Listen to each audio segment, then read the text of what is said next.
Hey everybody, this is Nick EAX from GuitarAustralia.com. What I want to do is just show you basically my setup, just the way I make the videos. And to start with, we just have an amplifier with a close mic, and that's an SM57, and you can do everything with this microphone. You can do your vocals, your guitar, your trumpet, your keyboards, your saxophone, tambourine. It'll do good results for everything. And the amplifier is an AC15 hand-wired. That's the bass I use for everything. I've only got one bass. I'm not a bass player. I just use a Yamaha RBX. That's a great guitar to solo on. That's the Fender Strat Standard US. People tell me that I should get new pickups for that one, so I probably will, but I don't know anything about pickups, so maybe somebody can help me out.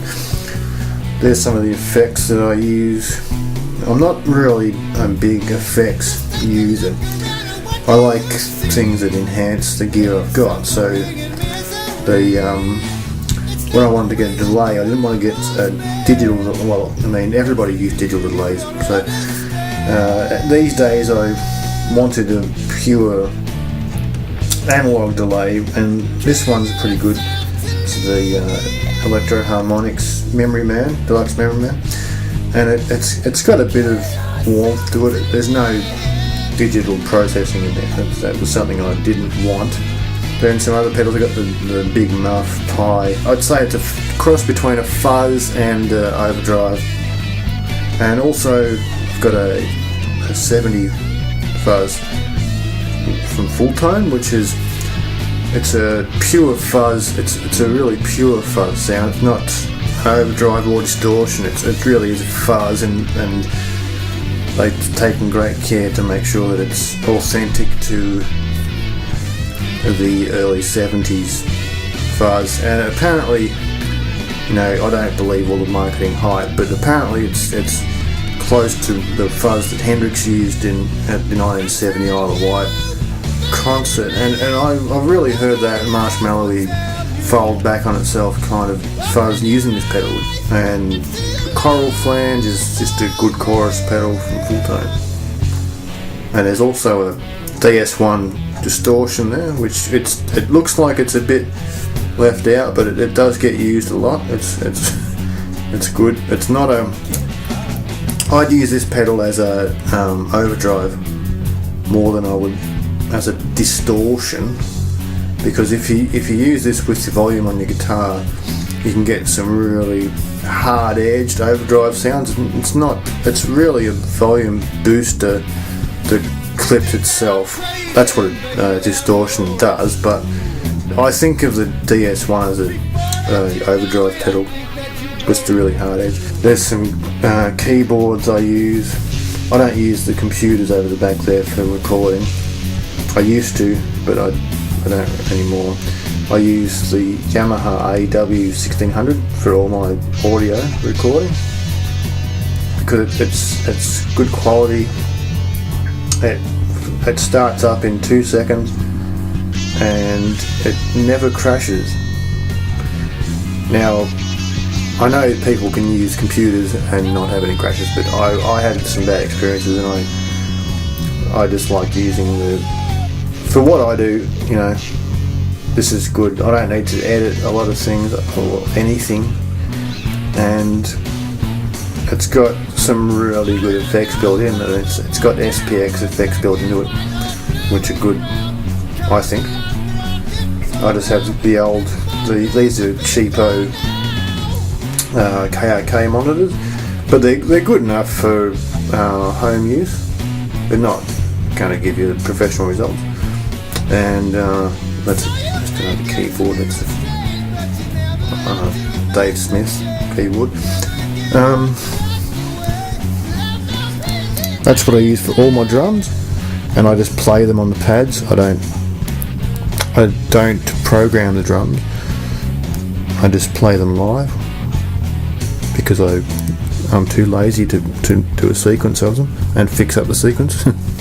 As far as effects go, I don't use these very often with recording. I do use this is a DBX 360 stereo preamp, which is used for the drums.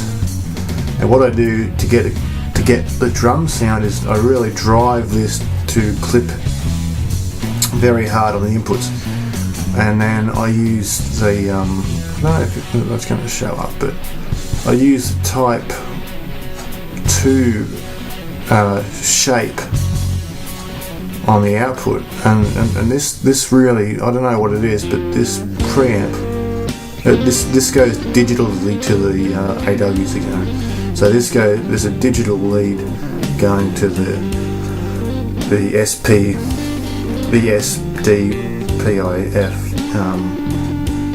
input of the AW600, and that gives me a really good sound.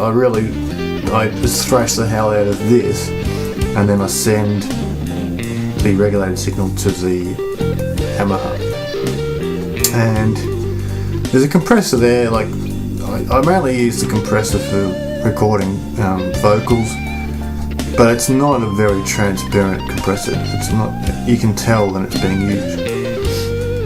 The other thing is the Yamaha SPX 90, which is a 1980s multi-effects unit, and it's got some really nice modulation and some really nice delay effects.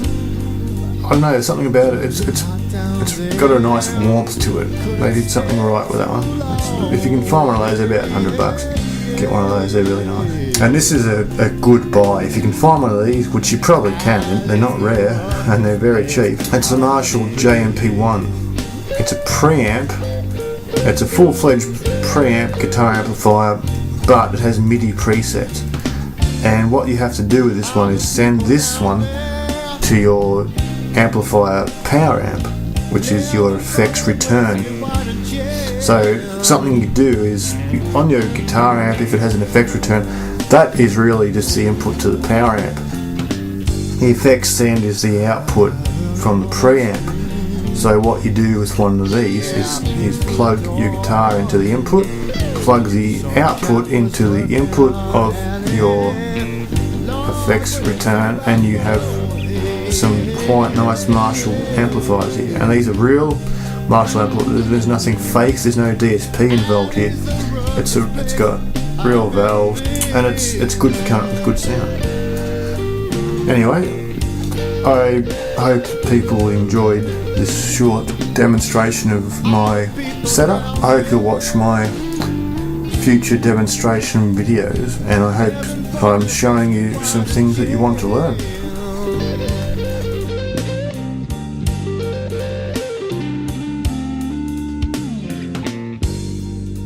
I heard a pistol shoot. Yeah, was it 44? Somebody killed a crap shooter 'cause he did it.